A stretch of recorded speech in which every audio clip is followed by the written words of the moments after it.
বঙ্গোপসাগরের অববাহিকায় অবস্থিত বাংলাদেশের একমাত্র প্রবাল দ্বীপ। অপূর্ব প্রাকৃতিক সৌন্দর্যমণ্ডিত এই দ্বীপটি বাংলাদেশের অন্যতম পর্যটন স্থান। টেকনাফ শহর থেকে ৯ কিলোমিটার এবং মায়ানমার উপকূলের ৮ কিলোমিটার দূরে ছোট্ট এই দ্বীপটি অসামান্য প্রাকৃতিক সৌন্দর্যে ভরপুর। আজকে আমরা সেন্ট মার্টিন আইল্যান্ড সম্পর্কে নানা জানা অজানা তথ্যই জানব।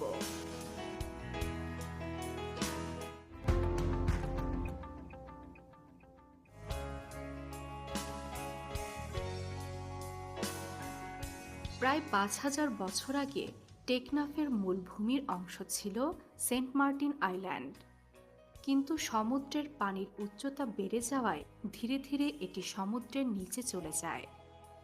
এরপর কেটে যায় দীর্ঘ সময়। প্রায় ৪৫০ বছর আগে বর্তমান সেন্ট মার্টিন দ্বীপের দক্ষিণ পাড়া, এরপর ধীরে ধীরে দ্বীপের বাকি অংশ জেগে ওঠে।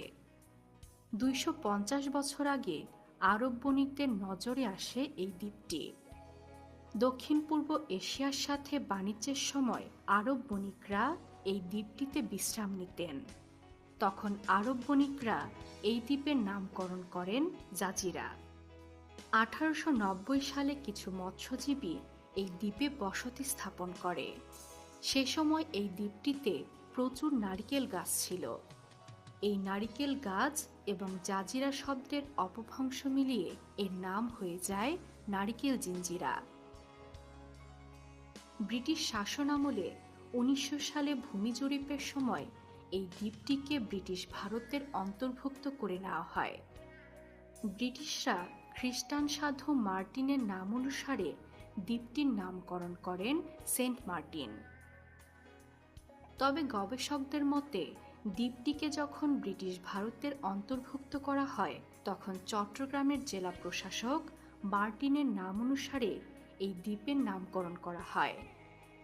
এককালে নারিকেল জিঞ্জিরা বিখ্যাত হয়ে ওঠে সেন্ট মার্টিন নামে। এক হিসেব মতে সেন্ট মার্টিন দ্বীপে এখনও ১.৫ লাখেরও বেশি নারিকেল গাছ আছে।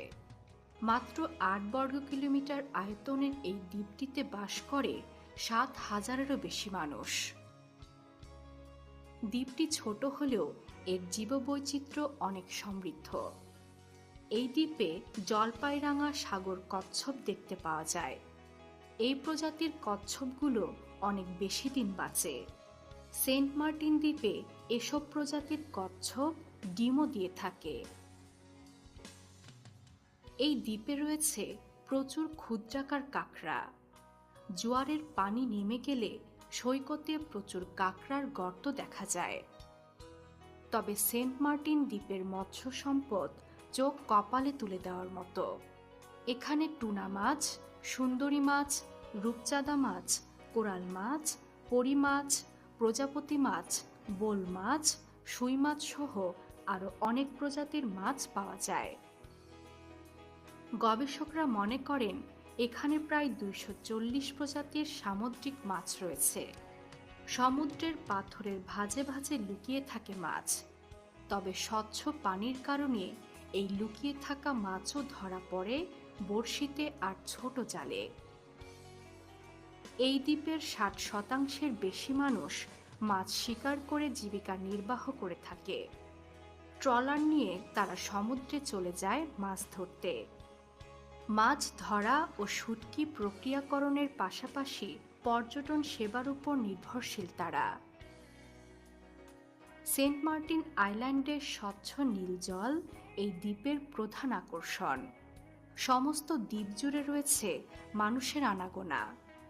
এই দ্বীপের শান্ত ঢেউ মনের মধ্যে এক অপূর্ব প্রশান্তি এনে দেয়। যতদূর চোখ যায় কেবল নীল আর নীল জলরাশি। দ্বীপে ছড়িয়ে আছে অপূর্ব সুন্দর সব প্রবাল। এখানে প্রায় ৬৬ প্রজাতির প্রবাল দেখতে পাওয়া যায়। এই কারণে প্রতি বছর হাজার হাজার মানুষ ছুটে আসেন এই দ্বীপে। বাংলাদেশের ভ্রমণপ্রিয় মানুষের কাছে সেন্ট মার্টিন দ্বীপটি খুবই জনপ্রিয় এবং বহু পর্যটক রয়েছে যারা প্রতি বছর অন্তত একবার হলেও সেন্ট মার্টিন দ্বীপে ঘুরতে আসেন। ডিসেম্বর থেকে মার্চ পর্যন্ত প্রতিদিন প্রায় 10,000 পর্যটক সেন্ট মার্টিনে যান। কক্সবাজার ও টেকনাফ থেকে সেন্ট মার্টিনে 8 থেকে 10টি জাহাজ চলাচল করে। জাহাজে করে সেন্ট মার্টিন দ্বীপে যাওয়ার পথে চোখে পড়ে দূরের পাহাড়, আর জাহাজের পাশ দিয়ে উড়ে যায় অসংখ্য সিগাল। নীল জলের পটভূমিতে উড়ন্ত পাখির খেলা পর্যটকদের জন্য বাড়তি আকর্ষণ। সেন্ট মার্টিনের এমন রূপে মুগ্ধ হয়ে বাংলাদেশের জনপ্রিয় লেখক হুমায়ূন আহমেদ এই দ্বীপে তৈরি করেন একটি নিজস্ব বাড়ি। নাম রাখেন সমুদ্রবিলাস। কিন্তু অতিরিক্ত পর্যটকদের চাপে এই প্রবাল দ্বীপটির জীববৈচিত্র্য হুমকির মুখে। সেন্ট মার্টিনে গেলেই প্রবাল খুঁজতে হবে বা কিনতে হবে, পর্যটকদের মধ্যে এমন একটি মনোভাব কাজ করে। এই কারণে 2045 সালের মধ্যে দ্বীপটি পুরোপুরি প্রবাল শূন্য হয়ে যেতে পারে।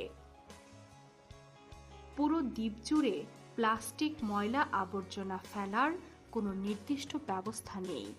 ফলে লক্ষ লক্ষ পর্যটকদের ফেলে আসা পরিত্যক্ত প্লাস্টিক বোতল, প্যাকেট ও বর্জ্যের কারণে সুন্দর দ্বীপটি অপরিচ্ছন্ন ময়লার স্তূপে পরিণত হচ্ছে। পর্যটকদের চাহিদা পূরণ করতে করতে দ্বীপের ভূগর্ভস্থ সুপেয় মিঠা পানির স্তরও নিচে নেমে গেছে। এই কারণে নলকূপ থেকে লবণাক্ত পানি আসছে। অনুমোদনহীন হোটেল, মোটেল, রিসোর্ট, বাসাবাড়ি গড়ে ওঠা, ভারী জেনারেটর, প্রবাল তোলা, সৈকতের বালি অপসারণের কারণে সেন্ট মার্টিন দ্বীপ ব্যাপকভাবে ক্ষতিগ্রস্ত হচ্ছে বলে প্রকৃতিবিদরা মনে করেন। সেন্ট মার্টিন আইল্যান্ড প্রাকৃতিক সৌন্দর্যের আধার। এর সৌন্দর্যের বর্ণনা ভাষায় প্রকাশ করা সম্ভব নয়, কিন্তু আমাদের অসতর্কতা ও অবহেলার কারণে দ্বীপটি যেন তার সক্রিয়তা হারিয়ে না ফেলে, সে বিষয়ে আমাদের এখনই সচেতন হতে হবে। বিশ্বের নানা প্রান্তে ছড়িয়ে থাকা এমন জানা অজানা তথ্য জানতে সাবস্ক্রাইব করুন বিশ্বপ্রান্তরে।